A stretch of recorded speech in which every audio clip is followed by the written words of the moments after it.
If you've been around the Destiny community, you have probably heard the phrase born to Nova, forced to Well thrown around by your favorite Warlock main at some point. Well of Radiance is present in all activities in the game, and if not required for certain ones, it sure is highly recommended or requested by teammates anyway. It's basically become a requirement for Warlock players to use, and designers need to shape the game experiences around the fact that Well of Radiance exists at all. Today we'll be looking at why Well of Radiance is so good, and why this pigeonholes both players and developers alike. Hey everyone, I'm Rizeki, and welcome to my design analysis of Well of Radiance in Destiny 2. If you're new here and like what I have to say, don't forget to subscribe and like the video to get more videos just like this one sent straight into your YouTube feed. I also want to take a quick second to thank everyone for the insane support on my previous video about stats in Destiny 2. I tried to read every comment, and it was really awesome to see what everyone thought. We're also quickly closing in on 1,000 subscribers, which honestly I didn't think was ever going to be possible for me, so thank you a ton for watching and supporting me. With all that said, I don't want to keep you waiting, so let's jump right into today's topic.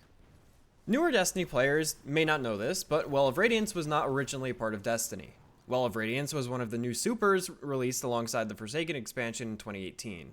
Well of Radiance is what I would refer to as a team buff super. This is fairly uncommon in Destiny, with the only subclasses gaining access to these being Void Titans and of course Solar Warlocks. Word of Dawn, the Void Titan team buff super, has been part of the game since Destiny 1 and came with some issues.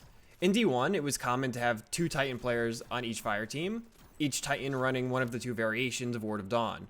The buffs provided were, well, extremely strong, and Bungie was originally planning to not bring Word of Dawn forward into Destiny 2 due to the game revolving around the use of Bubble, both for players and designers. Bubble was in fact brought into D2, but with a lot less potency than it had in D1. Bungie didn't want to have another repeat of the game revolving around a single ability. However, in Forsaken, Well of Radiance was released, bringing us right back to the situation that Bungie originally tried to avoid. But why has Well of Radiance become a meta-defining super? Let's go over what it does, and then talk about its usage in both PvE and PvP. Well of Radiance is, of course, one of the 2 options for your super ability when playing as Solar Warlock. Well of Radiance acts the same in both PvE and PvP. Casting Well of Radiance will create a large AoE zone around the player, which scorches and damages any nearby enemy. While standing inside the zone, allies are provided with a number of beneficial buffs, including a 25% empowering buff for outgoing damage, an effect similar to Radiant, although it overrides the effects of Radiant and they do not stack, in addition to a continuous restoration effect. The ability lasts for about 30 seconds.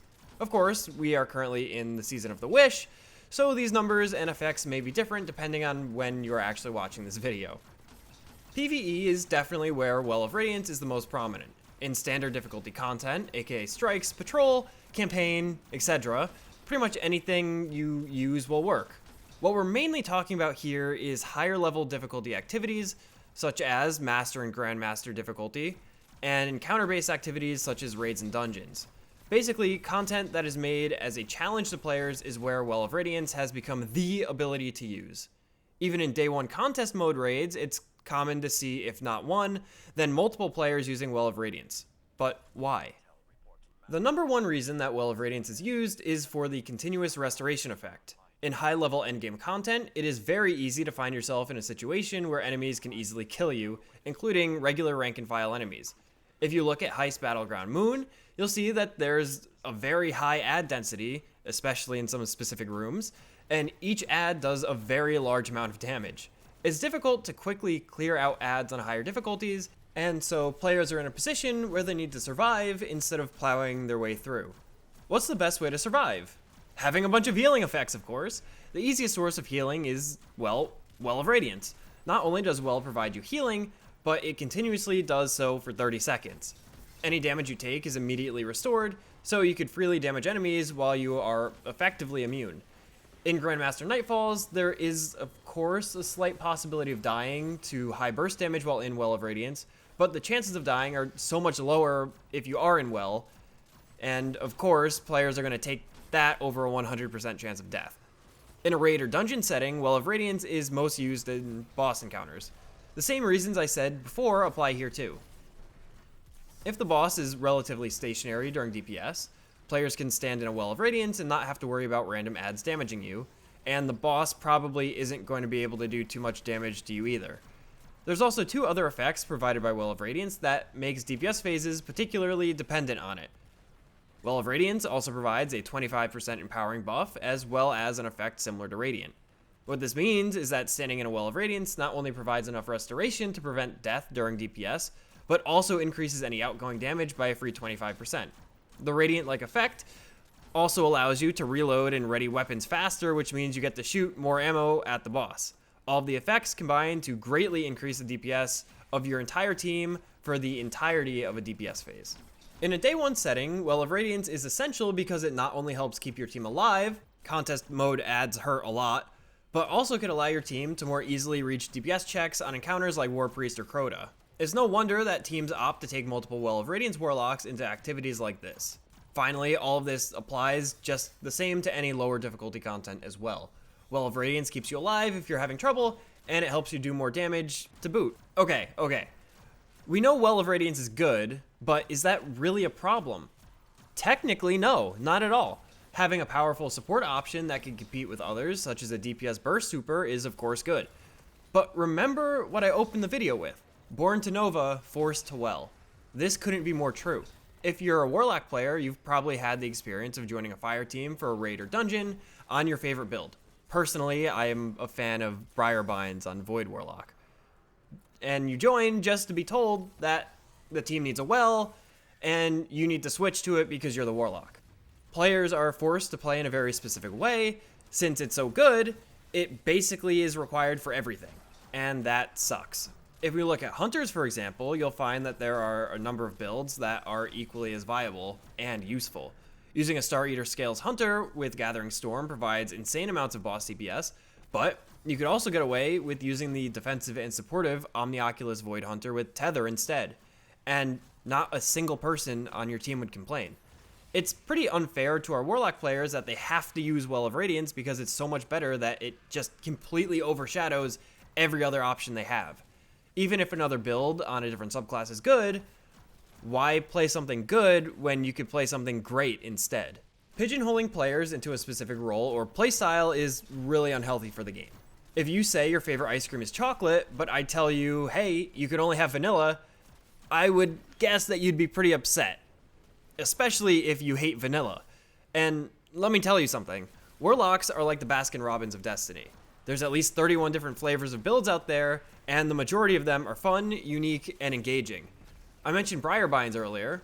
There's nothing quite like juggling Void Souls around the battlefield and debuffing pretty much everything in sight. But I can't use Briarbinds in a raid because my team needs Well of Radiance. It's pretty limiting and really prevents players from exploring new gameplay options and ideas when build crafting. Designers are maybe in a worse position. Bungie never wanted to bring Ward of Dawn forward into Destiny 2 for a reason. It forces them to design the game around a single meta-defining ability. Encounters like Crota are trivialized by the existence of Well of Radiance. Crota is supposed to be all up in your face, able to knock you around and one-shot you with his sword.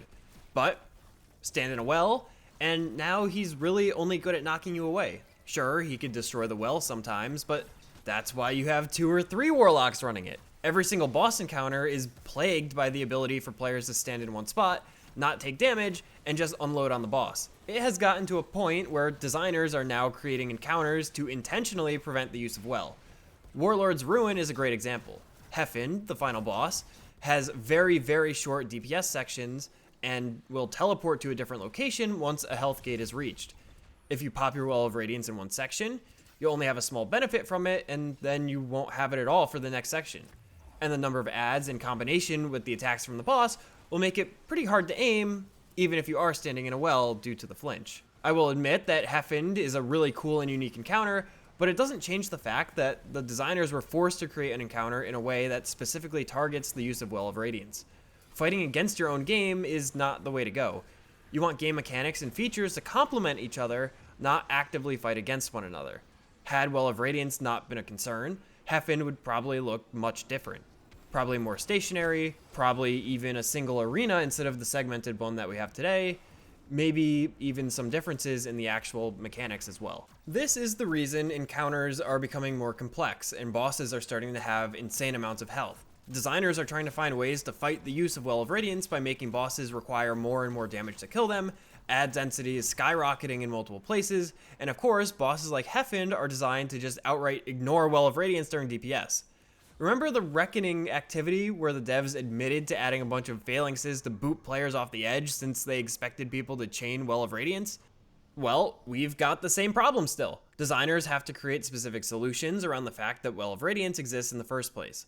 Not having Well of Radiance to worry about would open the door to a lot more options when designing new encounters and activities. PvP is a bit different from PvE, and I don't have too much to add here. The biggest concern I have for PvP is in zone capture modes such as the newer version of Trials of Osiris.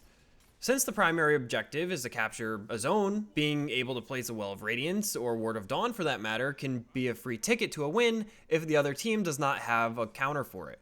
Remember, Well of Radiance has the same effects in PvP as it does in PvE, so somehow you have to be able to do more burst DPS than the Well of Radiance can heal. Notably, players will use specific weapons like Conditional Finality to counter Wells, and personally I've felt forced to use Conditional sometimes specifically for that reason. And that isn't fun. I shouldn't be forced to use specific weapons or counters just because of a single player on the enemy team. And heck, my favorite PvP gun is Hawkmoon. I can't use Hawkmoon if I have to use Conditional Finality, and that just doesn't feel good at all. I'll say it again, pigeonholing players in specific choices, whether that's yourself or your opponent, is not fun for anyone involved. Let people play the way they want to play, and it makes the game so much more fresh and engaging for everyone. I personally think that the idea of Well of Radiance, or even the original idea of Ward of Dawn, is fine. In fact, I think it could be a really well-designed ability. I'm definitely not arguing for it to be removed from the game.